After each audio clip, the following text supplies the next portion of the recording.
بسم الله الرحمن الرحيم الحمد لله رب العالمين اللهم صل وسلم وبارك على محمد وعلى اله وصحبه اللهم انفعنا بما علمتنا وعلمنا ما ينفعنا وزدنا علما وبارك بعلمنا وارزقنا الاخلاص في القول والعمل ثانيا وعلمنا بعلمنا المصلح وتوفيقا دائما وشفاء دائما وعافيه اللهم انفعنا كل خير ويسرنا كل امور اللهم ارزقنا بالهدين ورحمه الصالحين ودمر اعداء الدين وارزق اموالهم امين يا رب العالمين. الحمد لله والمسلمين رحمهم الله. Dan kita mengaji kitab Al-Qur'an berhasil terhafal. Dan kita sudah sampai pada halaman nomor 25 pada hadis nomor 27, yaitu tentang bersanda dan bermain bersama anak. Qala al-mu'allif rahimahullah ta'ala an Anas bin Malik radhiyallahu anhu qala kana Rasulullah sallallahu alaihi wasallam yadkhulu masuk alaihi pada kami itu rumahnya Anas bin Malik. Wali semula bagi saya akhun ada saudara sahibun yang masih kecil Ibna yang diberi nama kunyah Aba Umayyah. Adalah bagi Aba Umayyah Nuwar guru kecil dan murid yang aku yang dia bermain-main bihi dengan burung putih.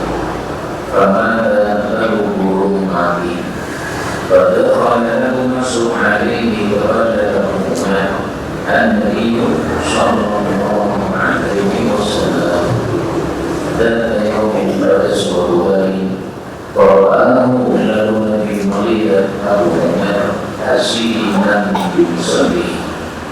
Faqala Nabi bertanya, ma sya'nuhu, apa kondisi dia?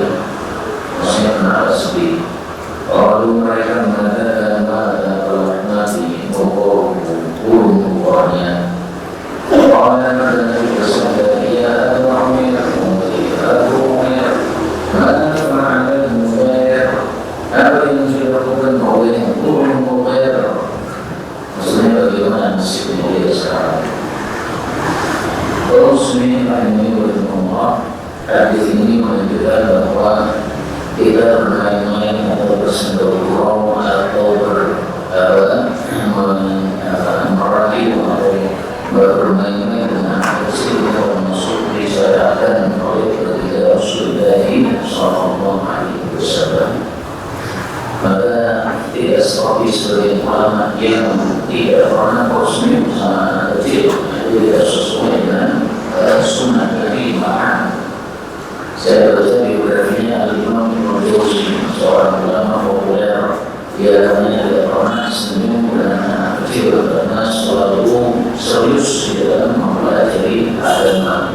Memang tidak cocok, tidak sesuai dengan sunnah Nabi. Nabi saya tersenyum, menggoda, merayu dan bersendau-gurau dengan anak kecil.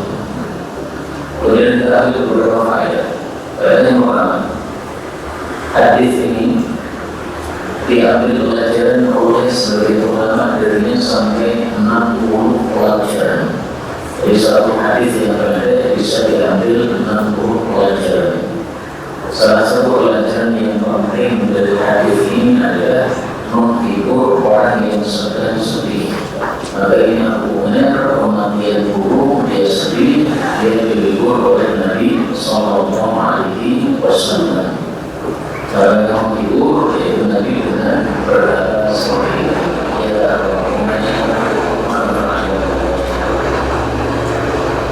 dan menghibur orang sedih ini termasuk perkara yang dicintai oleh Allah. Sebagaimana sabda Nabi sallallahu alaihi wasallam, sururun tudkhilu ala muslim, termasuk amal yang dicintai oleh Allah adalah memasukkan kebahagiaan pada hati orang muslim. Dan menghibur ini memasukkan kebahagiaan pada hati orang muslim. dalam hadis ini disebutkan nama kunyahnya Abu Umar, padahal dia masih kecil. Ini menunjukkan bolehnya anak kecil dikasih nama kunyah. Ini tidak termasuk perbohongan. Padahal kalau diartikan Abu Umar bapaknya Umar, tapi dia belum punya anak namanya Umar, sudah dikasih nama kunyah, boleh, tidak ada masalah. Pada berikutnya, dia suka bermain-main dengan burung, menunjukkan bahwasanya anak kecil memainkan burung ini tidak masalah, tidak termasuk kezaliman. Kezaliman itu kalau dia bermain-main kemudian tidak kasih makanan, itu boleh. Kalau dikasih makanan boleh. Termasuk anak kecil memelihara ikan di akuarium boleh, dan dikasih makanan. Anak kecil bermain-main dengan kucing kecil atau ayam kecil, dimainkan boleh, yang penting dikasih makanan. Kemudian pada berikutnya, bolehnya seorang bapak atau ibu membelikan mainan untuk anak-anaknya. Para ulama mengatakan tidak termasuk kezaliman. Artinya apa?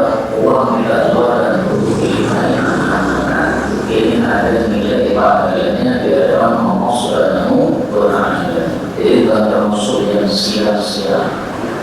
Kalau sia-sia tidak ada pahalanya. Ini tidak sia-sia.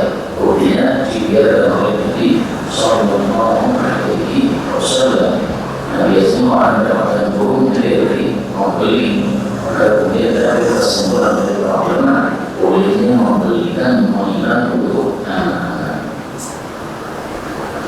Pada berikutnya, bahwa Nabi Sallallahu Alaihi Wasallam adalah orang yang sangat perhatian terhadap orang-orang yang ada di sekitarnya. Sehingga ketika ada orang sepi, maka beliau tidak tinggal diam, tetapi ditanya, ada apa mau sedih seperti ini? Jadi beliau ingin untuk menyelesaikan masalahnya keluarga yang sedih. Maka seperti ini termasuk sunnah dari baginda Rasulullah Sallallahu Alaihi Wasallam. Pada berikutnya, hadis ini menunjukkan bolehnya mengucapkan kata-kata yang bersyair atau bersaja.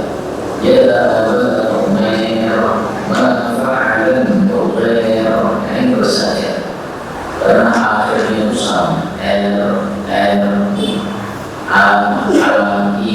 Nah itu semuanya seperti itu diperbolehkan, tidak dilarang.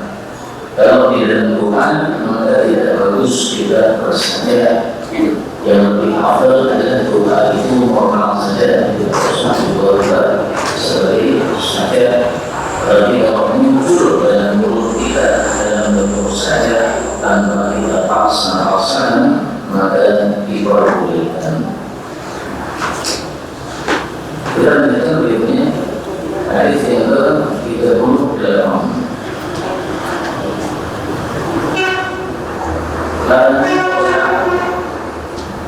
Bahwasanya itu definisinya adalah menggundul sebagian rambut dan membiarkan sebagian rambut. Sehingga kalau diterjemahkan dengan bahasa kita, mungkin artinya kunjung. Wa ini Umar radhiyallahu anhu anna Nabiya sallallahu alaihi wasallam ra'a Nabi melihat sabiyan anak kecil Fakuli orang dicukur gundul Ba'du sebagian syari rambutnya, maksudnya rambut kepala. Wal'ulika dan ditinggalkan ba'du sebagian dari rambut kepala. Fanatahu maka mereka anda ibadah dari hal tersebut. Wa'ala dan bersabda Ihribuhu, cukurlah rambut itu kullahu semuanya. Atau utrukuhu, biarkan rambut itu kullahu semuanya. Hadis ini menunjukkan larangan cukur kunjung, atasnya disaran, kemudian sampingnya dan belakangnya dihabisi. Dan ini dilarang oleh Nabi Sallallahu Alaihi Wasallam. Pertanyaan, larangan ini haram atau makruh. Karena larangan ada dua macam, ada haram, ada makruh. Para ulama mengatakan larangan di sini makruh, tidak sampai haram. Kaidahnya apa? Kaidahnya adalah an-nahyu fil adab iqamah.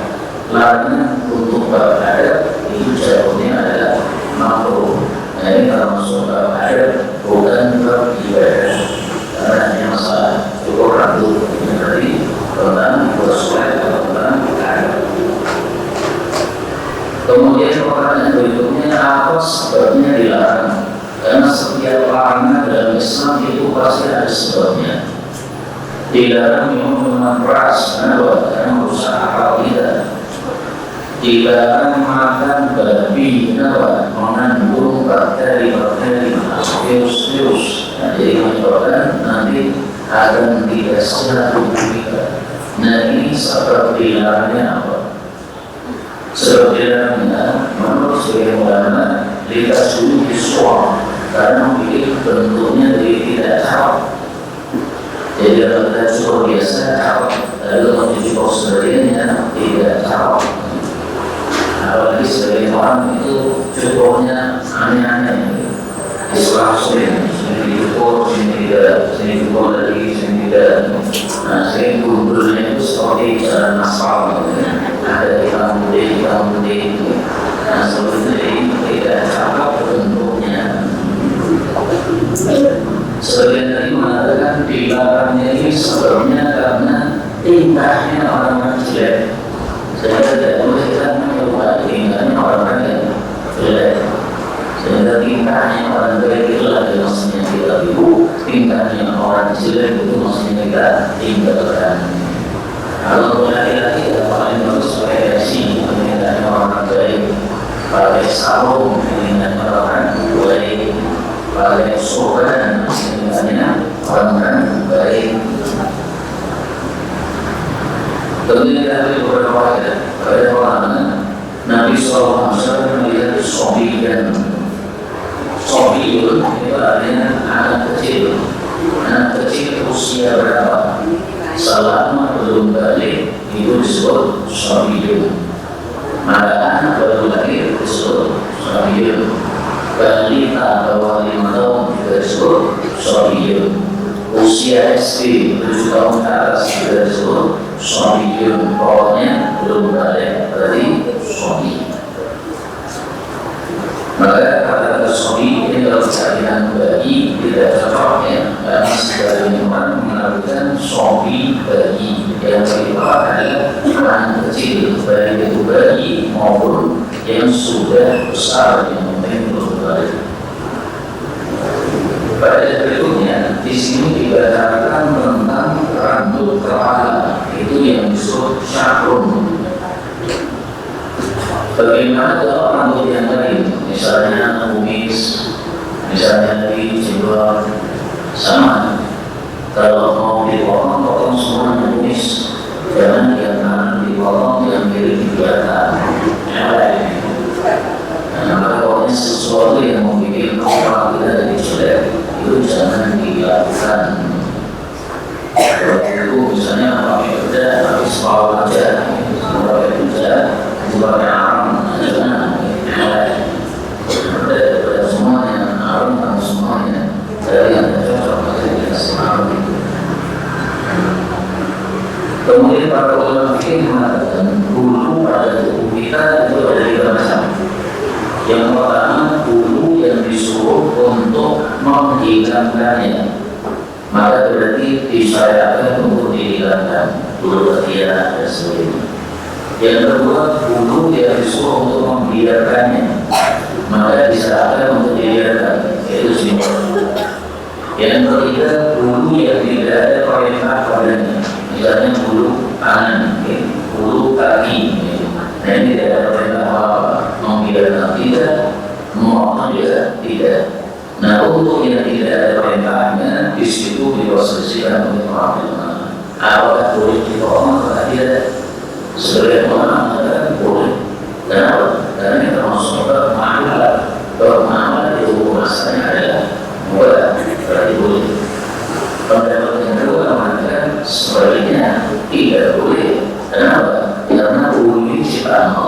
sebenarnya kita tidak boleh mengubah ciptaan Allah. Berarti biarlah ulu tangan di tangan, ulu kaki di kaki. Ini saya sampaikan kenapa? Karena kemarin ada yang bertanya, ini seorang wanita boleh nggak mencukur ulu tangannya supaya menyenangkan suaminya? Nah, maka saya bilang, ya kalau memang diperlukan silahkan dipotong.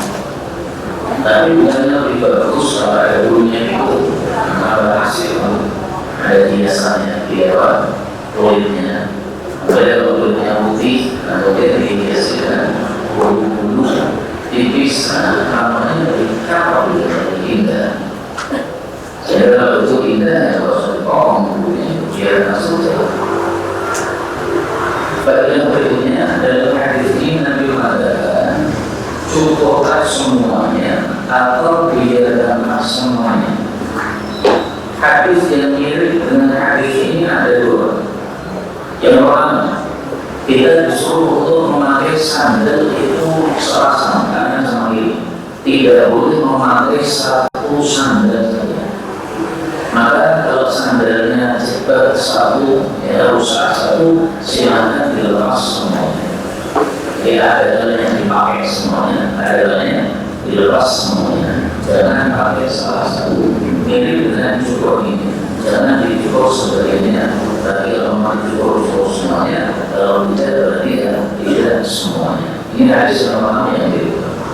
Hadis yang kedua yang mirip dengan ini juga adalah ketika ada seseorang yang duduk di bawah naungan, kemudian naungannya itu lama-lama berkurang sehingga tubuhnya ini separuhnya naungan, separuhnya masih naungan.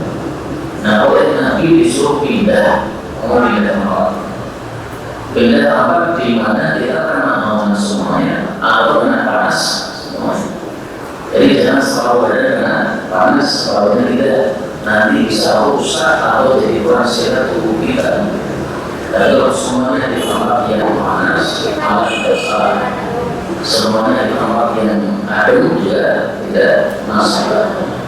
Maka hadis-hadis yang serupa ini bisa kita gabungkan antara satu dan yang lainnya. Hadis tentang cukur dulu, tunjuk, hadis tentang pakai sandal, dan hadis tentang duduk di bawah naungan. Itu semuanya satu macam atau satu jenis hadis tersebut, dan tujuannya adalah supaya kita itu adil kepada anggota tubuh kita yang sudah asalnya dikasih sandal, asalnya dipasang sandal juga, satunya dicukup, asalnya dicukup juga, adil semua itu. Berikutnya hadis yang ke-39, perintah dan larangan kepada anak. An-Nabi Muhammad radhiyallahu anhu qala akhadha al-lahmana bi al-Hasan wa Ali cucu Nabi namanya Hasan bin Ali radhiyallahu anhu mengambil amrotan kurma minta dari kurma as-sadaqati zakat faja'ala lalu dia meletakkan kurma itu fi pada mulutnya. Faqala maka bersabda an-Nabi sallallahu alaihi wasallam,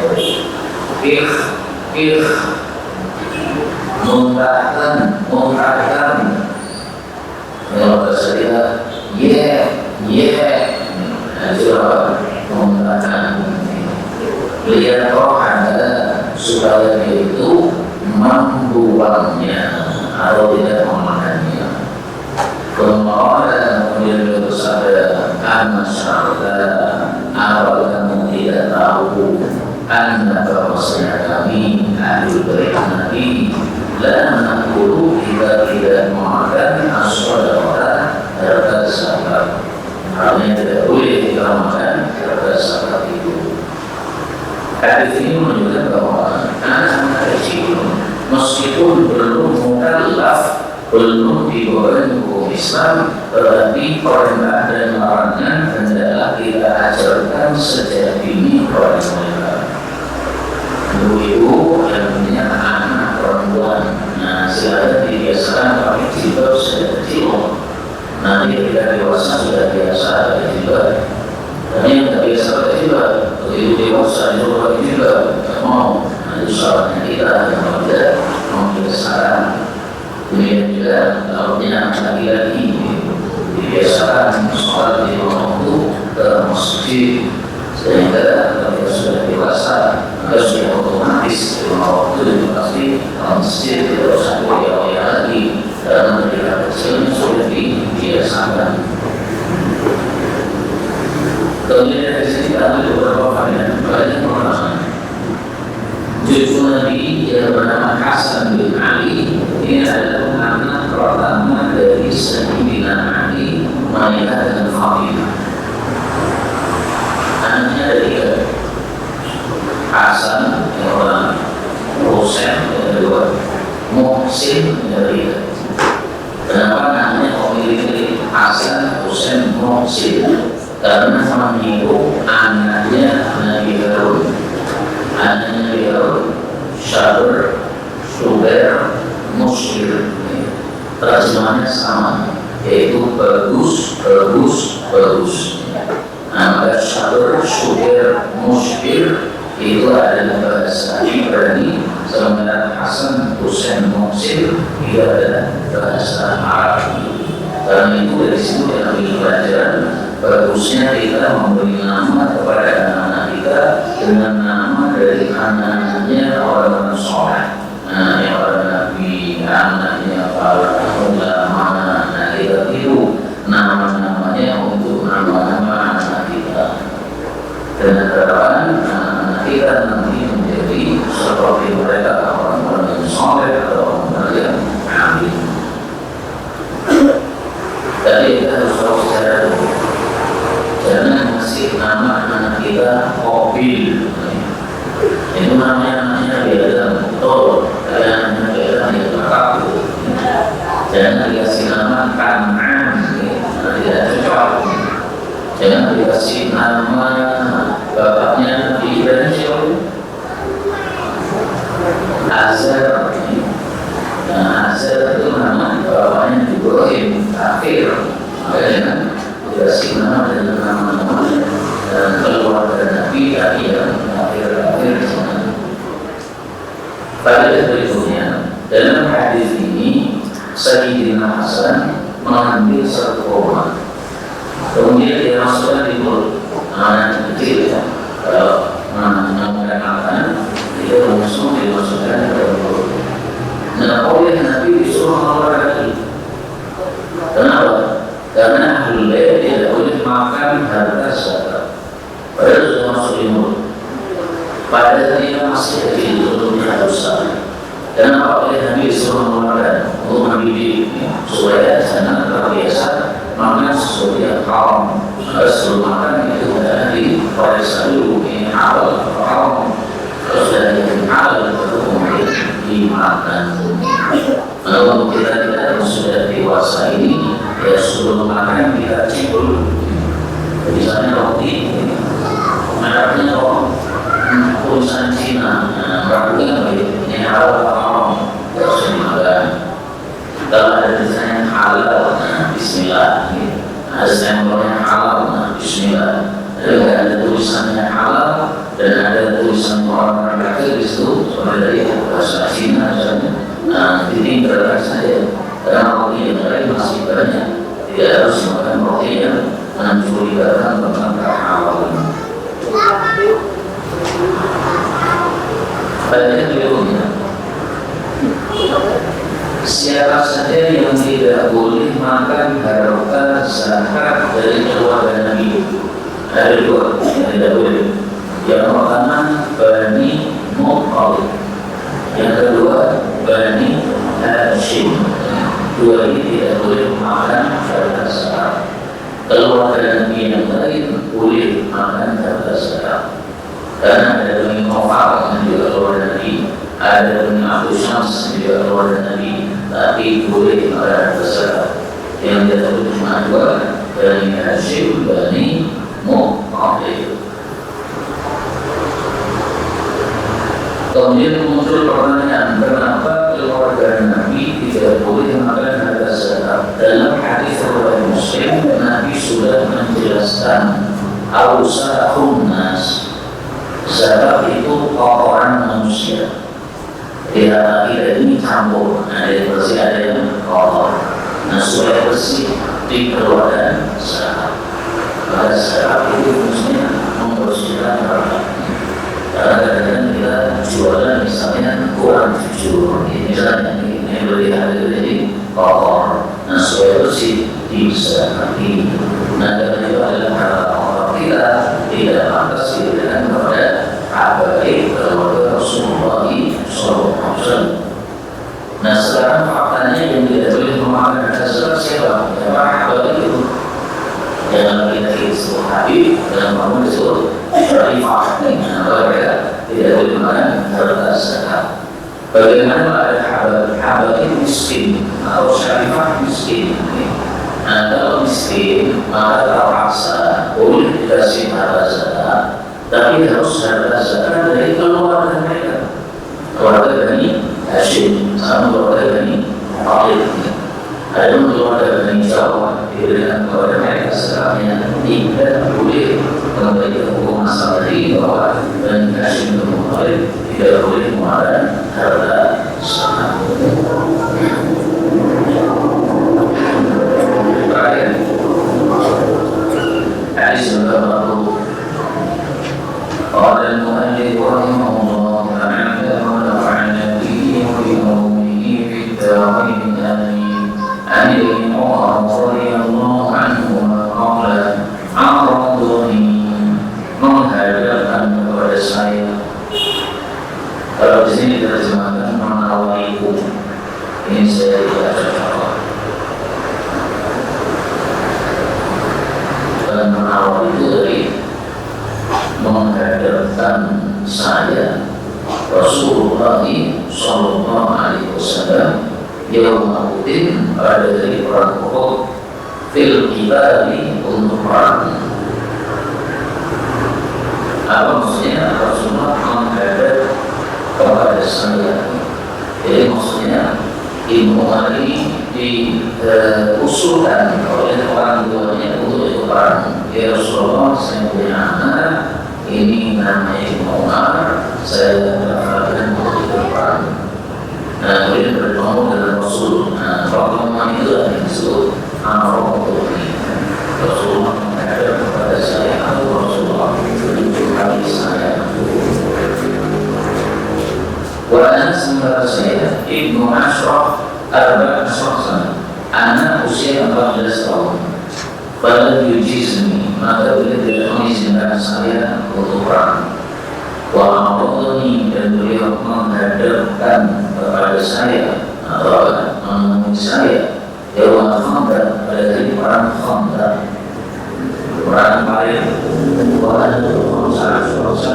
dan saya anak usia 15 tahun. Pada sini maka beliau membolehkan saya untuk ikut perang. Hadis ini dikasih judul oleh penulis kita dengan judul tanda akhir berakhir. Jadi tandanya balik itu masuk usia 15. Tapi tanda balik bukan waktu. Yang tiga ini untuk laki-laki dan perempuan, yang satu khusus untuk perempuan. Pertama usia 15 tahun, ini berlaku untuk laki-laki dan perempuan. Ada pun sebagian ulama mengatakan 13 tahun itu dalilnya tidak sahih. Yang kedua, kalau sudah mimpi basah, ini juga berlaku untuk laki-laki dan perempuan, meskipun perempuan jarang mimpi basah. Dan ketiga adalah ketika sudah tumbuh bulu pada kemaluan, dan ini juga berlaku untuk laki-laki dan perempuan. Sebagian ulama mengatakan tanda balik itu bulu di jenggot, tapi ini pada bagian kemah yang lebih kuat dari bulu pada kemaluan.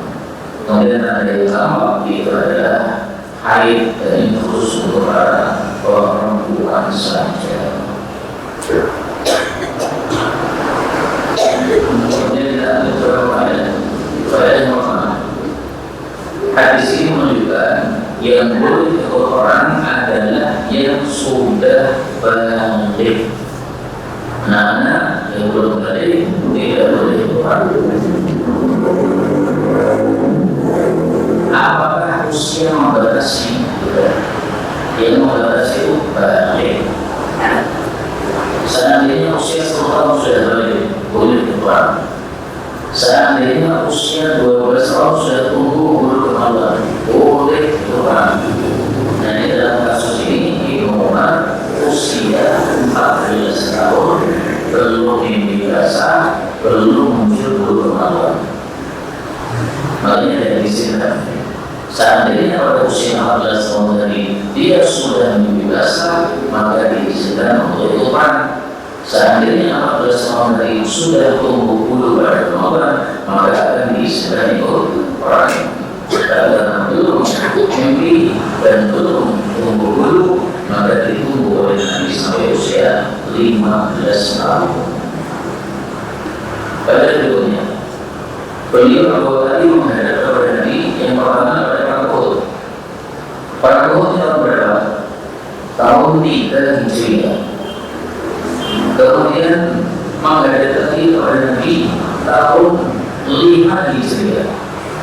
Di tahun 3 belum diizinkan, tahun 5 baru diizinkan.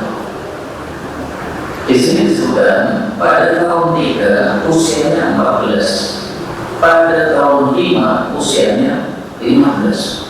Kok bisa? Mestinya kalau tahun 3 16, dari tahun 5 itu 16.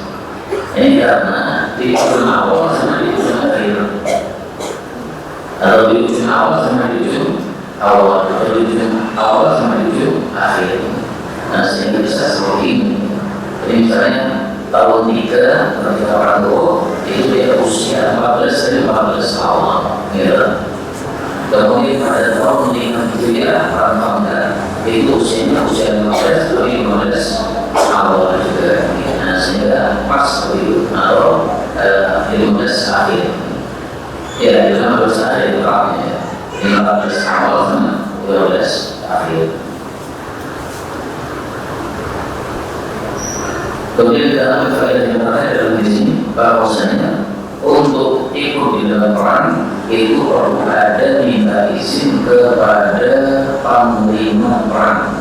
Dalam kasus ini panglima perangnya adalah baginda Rasulullah Sallallahu Alaihi Wasallam.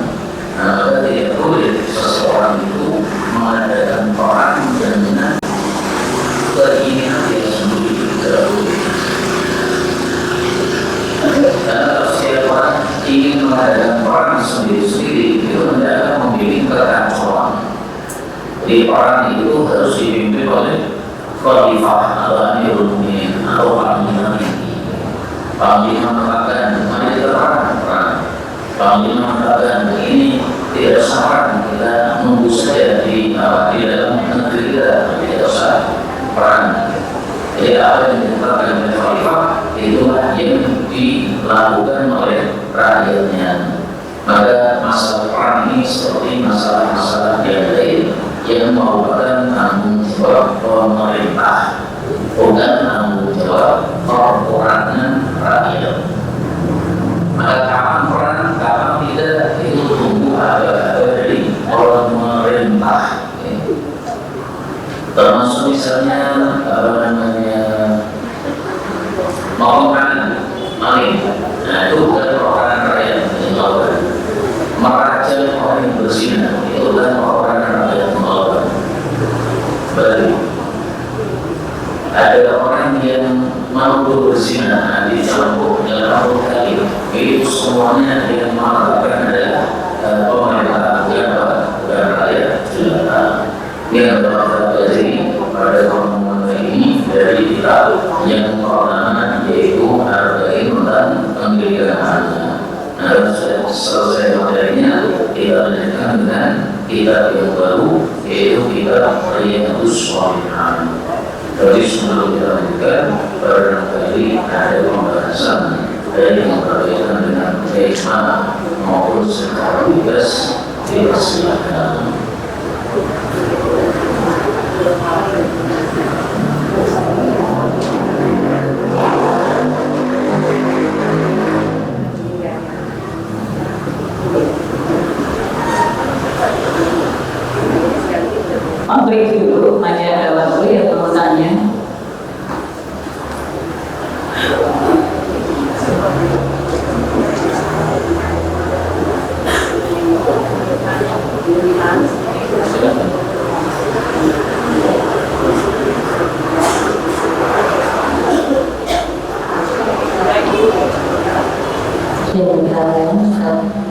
seperti yang harus saja kita alami dari kita ini mengenai ilustrasi.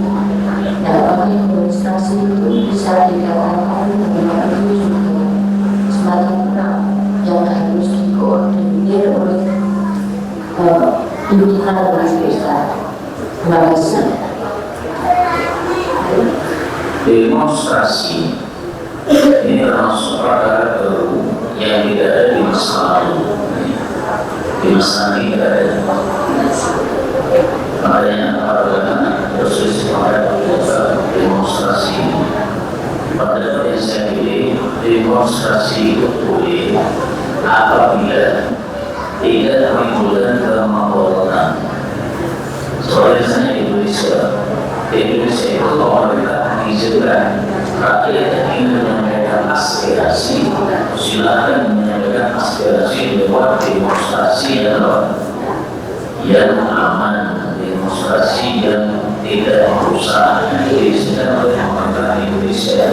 Maka kalau sudah diizinkan, tidak ada masalah. Itu perbuatannya legal. Tapi kalau merusak itu ilegal, maka diberikan pada merusak. Ada di Saudi, pemerintah Saudi memang membuat aturan tidak boleh rakyat membuat demonstrasi apapun. Ada 5 orang saja kumpul mau mengadakan demonstrasi, yakin pasti sudah masuk penjara di Saudi. Dan penjara di sana. Dan di Indonesia tidak ada hal tersebut, bahkan di Saudi yang diberitakan oleh pemerintah. Maka yang kesini mendapat Yahudi silakan mengadakan demo, tapi tujuannya adalah untuk kemaslahatan dan tidak boleh membuat kemaslahatan sama sekali. Merusak apapun tidak boleh, membakar apapun tidak boleh. Tujuannya cuma menyampaikan kalimat hakim, kalimat yang baik atau kalimat yang benar. Ada ini.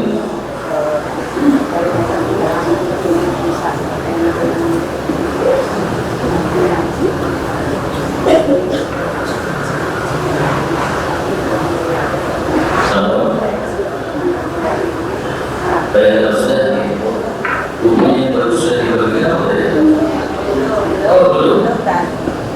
kalau belum tidak bisa karena menunggu dibagikan dulu. Cuma ini kalau bisa gambarnya yang lebih bagus. Karena mbaknya ini gambarnya bodinya kelihatan bodinya.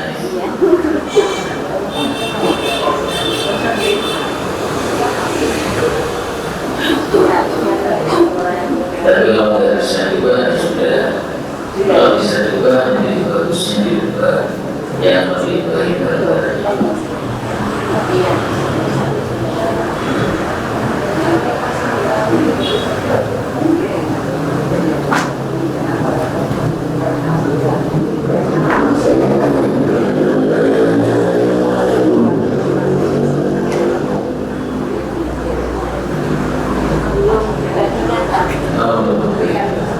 Ada lagi pembahasan yang masih ada waktu ini. Kita cukupkan sampai di sini.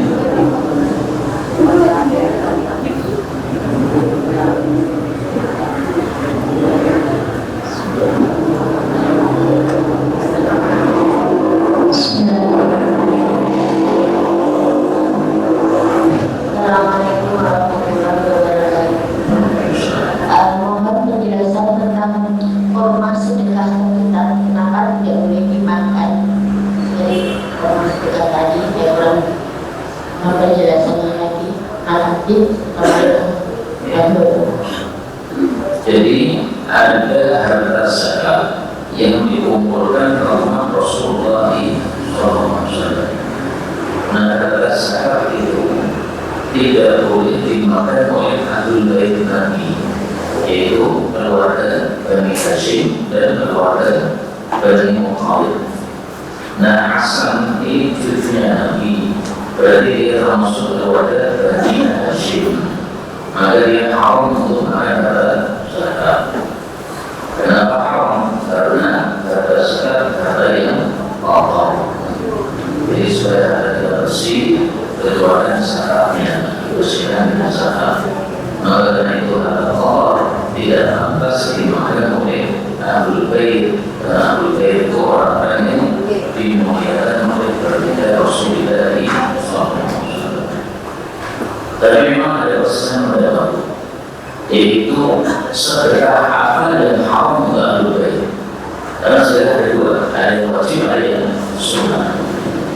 Sebagai para pendapat, semua sedekah baik wajib atau sunnah itu tidak boleh dimakan oleh Nabi dan Ahlul Bait. Sebagian dari pendapat yang haram itu hanya zakat yang wajib. Kalau sedekah yang sunnah maka boleh dimakan oleh Nabi dan Ahlul Bait. Nah, prosesnya mendapat seperti ini paling bagusnya kita ambil yang paling aman. Kalau prosesnya ya sudah ambil yang aman. Berarti tidak usah dikasihkan syarat yang wajib maupun syarat yang sunnah. Sedekah yang wajib maupun sedekah yang sunnah, semuanya yang diberikan kepada mereka. Karena di sini ketika ada orang memberikan sesuatu itu dia tanya, ini apa ini? Ketika yang memberikan itu mengatakan ini sedekah, maka Nabi tidak dimakan. Beliau cuma mengatakan besar-besar yang ada silakan dimakan. Saya tidak makan. Dan ketika ada orang membawa sesuatu dia mengatakan ya Rasulullah ini hadiah, maka beliau ikut nimbul makan. Dia makan bersama saya. Kami makan bersama Rasulullah SAW. Sehingga muncul pertanyaan, bedanya hadiah dengan sedekah itu apa?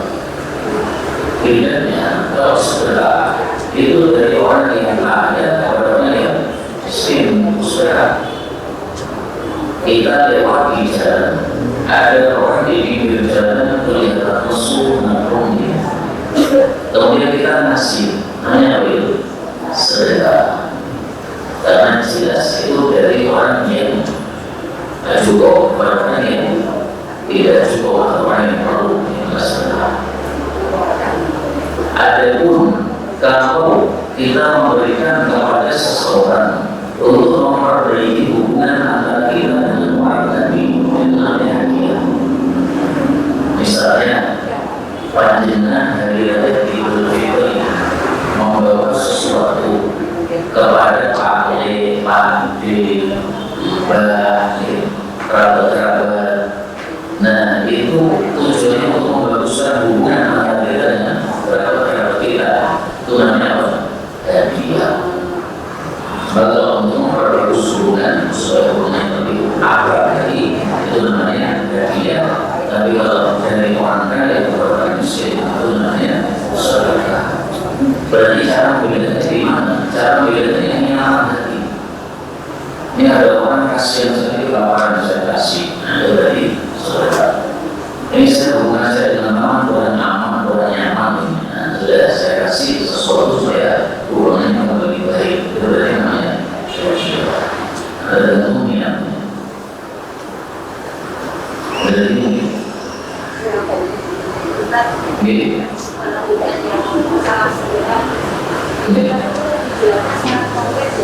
Kita mengadakan suatu acara Jumat Barokah misalnya, kita membagikan kepada masyarakat sekitarnya. Nah, sebagai solidir sekitar Itu kan berarti termasuk yang tidak boleh ikut makan. Saya dengan suatu acara Jumat Barokah atau Syukur Barokah, kita bagi-bagi snack misalnya. Nah itu berarti yang kejahatan itu tidak boleh ikut menikmati itu. Nah, kalau itu diambil dari harta zakat yang wajib, maka orang-orang kaya tidak boleh mengambil. Dan kalau bukan dari harta zakat, dari sedekah sunnah, maka itu boleh.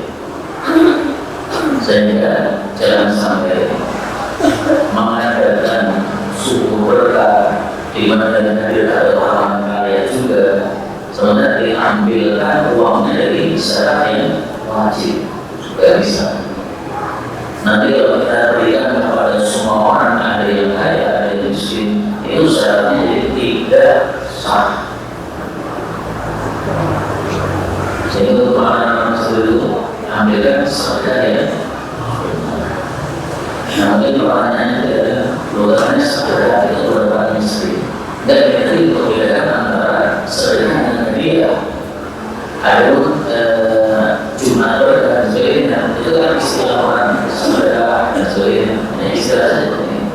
Nah sendiri yang sendiri kalau dari kata saudara yang wajib tidak boleh kepada orang yang kaya. Pada orang yang kaya tidak sah zaratnya, harus diulang. Kepada orang yang tidak kaya sah. Nah sekarang menentukan kaya dan tidak kaya ini proses pertama. Sebagaimana berpendapat kaya itu adalah kalau hartanya mencapai nisab. Kalau hartanya belum mencapai nisab berarti belum disebut kaya. Kalau belum disebut kaya berarti kita masih pada dia masih boleh. Misalnya ini ada orang kaya datang kepada saya, Ustaz, ini saya mengeluarkan zakat 100 juta, untuk saya kasih 2 juta, misalnya. Saya tanya, ini pandangan kasih saya sebagai apa? Sebagai fakir miskin. Nah, kalau sebagai fakir miskin, maka menurut teori yang pertama tadi, bahwasanya yang disuruh kaya itu yang sudah mencapai nisab hartanya, berarti yang miskin adalah yang hartanya belum mencapai nisab, maka saya masih jangan menolak. Kenapa? Karena harta saya belum mencapai apa? Nisab, berarti masih boleh itu. Tapi ada definisi kedua, yang disebut miskin itu, yang boleh menerima zakat itu ada kalau pemasukannya tidak mencukupi pengeluaran wajibnya. Pengeluaran wajib 1 bulan misalnya 2 juta, pemasukannya 1.900.000 ini miskin. Nah kalau pakai teori ini saya menerima zakat tidak boleh. Kenapa tidak boleh? Karena saya bukan miskin. Dengan teori yang kedua, teori yang pertama, selama harta belum mencapai nisab, berarti kamu belum orang kaya, maka kamu itu miskin. Meskipun tidak disebut miskin, tapi aku miskin. Aku mau duit, orang duit, mobil duit, aku miskin.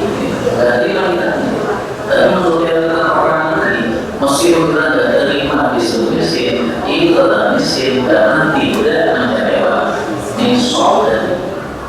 Nah, pendidikan ini biasanya mengeluarkan zakat itu biasanya pakai teori yang mana? Teori orang miskin itu adalah yang belum mencapai nisabnya, atau teori orang miskin itu adalah yang pemasukannya tidak mencukupi pengeluaran yang wajib. Mungkin kalau pakai teori yang kedua lebih susah ya, dan harus detail mencari tahu betulkah orang ini pemasukannya tidak mencukupi pengeluaran yang dari ini ada kata ini orang Islam sudah ada yang Assalamualaikum warahmatullahi wabarakatuh. Saudara, kajian gratis ini berjalan atas izin Allah dan dukungan tulus dari Anda. Bersama kita sebarkan kebaikan seluas-luasnya. Yuk jadi bagian dari tim kebaikan kami dengan mendukung operasional dakwah. Jazakumullahu khairan katsiran.